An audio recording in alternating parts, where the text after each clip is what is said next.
So what's up everyone, welcome back again. Exam helper this side. आज हमारा MP police का admit card, जो physical का admit card था, वो रिलीज किया जा चुका है एमपी पीईबी की तरफ से। एंड ऑल्सो आज बहुत यहाँ पे इंफॉर्मेटिव जो टॉपिक्स हैं, बहुत इंपॉर्टेंट टॉपिक्स है, उस पर आज मैं बात करने वाला हूँ कि किन चीज़ों को आपको ध्यान रखना है, क्या क्या चीज़ें अभी से आपको तैयार करवा के रख लेनी है। सो गाइस, बिना आपका समय बर्बाद किए आते हैं सीधा, एक बार स्क्रीन शेयर करना पड़ेगा।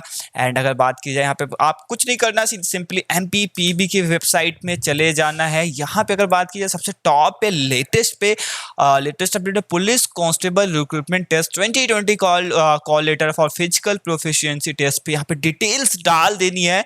उसके बाद कुछ इस तरह से एडमिट कार्ड आ जाएगा। सिंपली आपको कुछ नहीं करना है, प्रिंट आउट करके रख लेना है। ये जो आपका एडमिट कार्ड है, यही वैलिड माना जाएगा ड्यूरिंग द फिजिकल एग्जामिनेशन। मेरा फिजिकल 3 जून को दिखा रहा है, जो कि अभी 1 महीने से ज़्यादा है, तो एक टाइम ज़रूर मिल गया, बट उसमें गर्मी बहुत ज़्यादा रहने वाली है। क्योंकि हम एक बात और है कि हमने देखा था यहाँ पे जो रेडियो के एग्जामिनेशन थे, रेडियो वालों के, वो सबसे लास्ट में हुए थे। तो मुझे ये पहले से एक्सपेक्टेड था कि रेडियो वालों के फिजिकल भी सबसे एंड में कराया जाएगा। तो कहीं ना कहीं बेनिफिट भी है, नुकसान भी है। फ़ायदा ये है कि एक टाइम सबको बहुत अच्छा मिल गया प्रिपरेशन करने के लिए, जिन्होंने प्रिपरेशन नहीं की थी। बट कहीं ना कहीं गर्मी बहुत ज़्यादा रहने वाली है एंड मुश्किलें हो सकती है। जून का जो महीना होता है वो बहुत ही दर्दनाक होता है।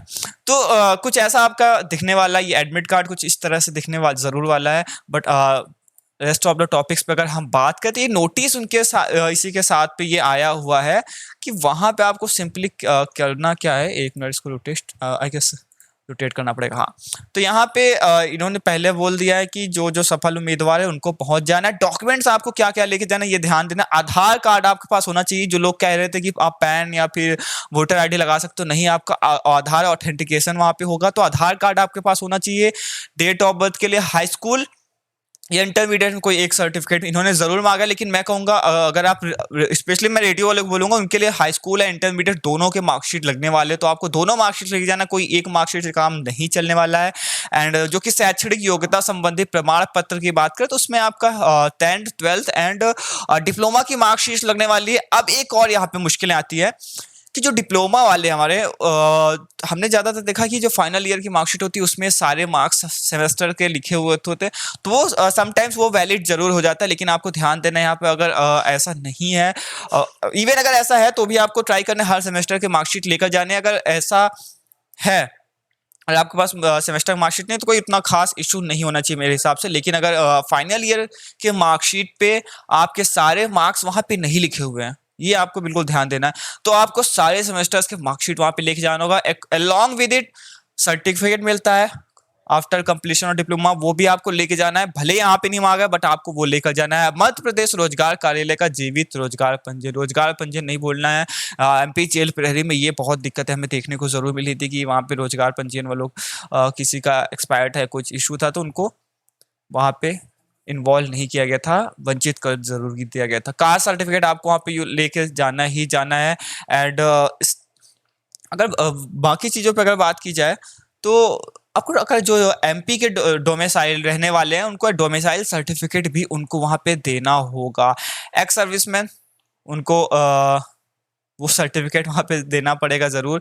एंड जो हमारे होम गार्ड है या फिर नॉन कमीशन अधिकारी हैं, वो जो 3 साल से ज़्यादा जिन्होंने जॉब कर रखी है, उनको वहाँ पे अपना सर्टिफिकेट प्रोवाइड करना होगा। ये सारी चीज़ हमारे लिए शायद ही जो हमारे रेडियो में हो उनको जरूरी है। अगर ज़रूरत होगी आप कमेंट करो, मैं एक बार वापस इस पर बहुत ही डिस्क्राइब में ये टॉपिक्स पे और प्रकाश डालने की कोशिश जरूर करूंगा। तो ये सारी चीज़ें हैं, शायद ही मुझे लगता है जो मेरे फॉलोअर्स है, जो मेरे व्यूवर्स हैं, उनको इस चीज़ ज़रूरत है तो नहीं है, तो मैं इसलिए ये चीज़ें नहीं अभी एक्सप्लेन करूँ। बट इन फ्यूचर का ज़रूरत होगा, आप कमेंट करना, मैं एक एक करके सबका यहाँ पे जो डाउट है वो क्लियर जरूर करना चाहूँगा।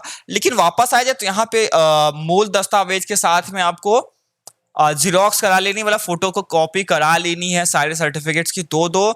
उसको सेल्फ अटेस्ट करना है। सेल्फ अटेस्ट मीन आपको स्व प्रमाणित करना, अपना नाम लिखना है, स्व प्रमाणित लिख देना है, और हो गया। वैसे तो यही 2 चीज़ें लगती हैं। एंड थोड़ा सा अगर नीचे आए तो यहाँ पे बोला है कि उम्मीदवार इसको मिलने वाली लंबी कूद एवं गोला फेंक के 3 प्रयासों में किसी भी प्रयास में क्वालिफाई कर दिया जाता है। तो मतलब अगर आपने गोला फेंक या फिर लंबी कूद है, आपने पहले अटेम्प्ट में उसको क्लियर कर लिया तो आपको दूसरे और तीसरे अटेम्प्ट नहीं मिलने वाले हैं, वहीं से आपको आगे नेक्स्ट राउंड के लिए भेज दिया जाएगा। एंड शारीरिक प्रमाणिकता परीक्षा में आपका शामिल होना आपकी असहमति मानी जाएगी। मतलब उनका कहने का मतलब ये है कि आप ये लेकर, ये एडमिट कार्ड लेकर वहाँ पे जा रहे हो, उस दौरान अगर आपके साथ कोई इंजरी होती है, आपको कोई दिक्कत होती है, इसके लिए कोई जिम्मेदारी वहाँ पे नहीं लेने वाला है। तो ये आपको ध्यान देना है कि अपने रिस्क पे जाना है और अपना भी ध्यान रखना है और अपना ही ध्यान रखना है। एंड थोड़ा सा अगर नीचे की ओर आ जाए तो यहाँ पे वही वापस आते हैं, कास्ट सर्टिफिकेट है उससे रिलेटेड। जो हमारे SC ST वाले हैं उनको वहाँ पे ट्रैवल अलाउंस मिलता है, तो वो उनको ध्यान देना है, ये उनके लिए है, ये बहुत इंपॉर्टेंट है। आपको वहाँ पे जहाँ से भी आप ट्रैवल करके जाओगे गवर्नमेंट तरफ से वो किराया आपको ज़रूर दिया जाएगा, बट बैंक पासबुक की जो फर्स्ट पेज होता है उसका जीरोक्स आपको वहाँ पे लेकर जाना है, क्योंकि पहले टिकट आपको खुद से बुक कराना पड़ेगा, वो जो अमाउंट है वो आपको थोड़ी कुछ दिन बाद मिलने ज़रूर वाला है। एंड जो भी आपके प्रमाण पत्र हैं वो आपको ध्यान देना, जो भी आप यूज़ कर रहे हो वो 2021 के पहले जारी हो चुके हो। 2021 11 फरवरी 2021 के पहले वो आपको जारी किया जा चुका है। उसके बाद अगर आपने वो चीज़ें बनवाई हैं तो शायद आपको मुश्किलें हो ज़रूर सकती हैं। एंड थोड़ा सा अगर नीचे आए तो यहाँ पे बोला 800 मीटर दौड़, लंबी कूदे में गोला फेंक में उत्तीर्ण होना अनिवार्य होगा। तीनों विधाओं में अगर कोई यहाँ पे अंक नहीं, मतलब सारे क्वालिफाइंग है। अगर आप ये सारी चीज़ें कर लेते हो, अगर 19 फीट का है आप 22 फीट में फेंकते हो तो भी आपको बस वहाँ पे सीधा सिंपली क्वालिफाई का एक टैग दिया जाएगा। एंड आरक्षक GD के लिए यहाँ पे फिलहाल मैं, जानते हो आप, मैं आरक्षक GD के लिए नहीं बनाता हूँ। रेडियो के लिए हमने भी देखा है सब कुछ सेम है, बस थोड़ा सा अगर बात की जाए पे जो लॉन्ग जंप है वो 12 फीट का यहाँ पे रहने वाला है, बाकी सारी चीज़ें आपकी सेम रहने वाली, कुछ भी कम नहीं दी, यहाँ पे रिलैक्सेशन नहीं मिलने वाला आपको। तो फिलहाल और सारी चीज़ें तो नॉर्मल ही हैं, उसमें कुछ बताने लायक नहीं है। अगर मुझे कुछ ऐसा लगता है कि शायद कोई वो चीज़ें बतानी है तो मैं ज़रूर बताऊँगा। हाँ, एक दो चीज़ें और हैं कि वहाँ पे आपको शॉर्ट्स एंड टी-शर्ट पे जाना है, मतलब आप फुल पैंट लोअर ये सारी चीज़ें नहीं पहन सकते हैं।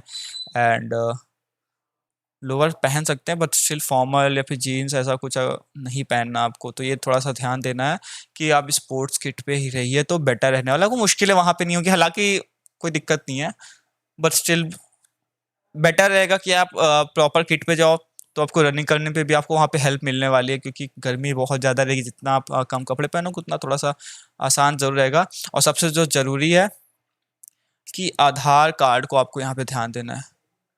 आधार कार्ड वो आपको साथ लेकर जाना है, और ध्यान देना वो लॉक ना हो। अगर लॉक होता है तो आपका वहाँ पे ऑथेंटिकेशन रुक सकता है, उसकी वजह से शायद मुश्किलें ज़्यादा हो ज़रूर।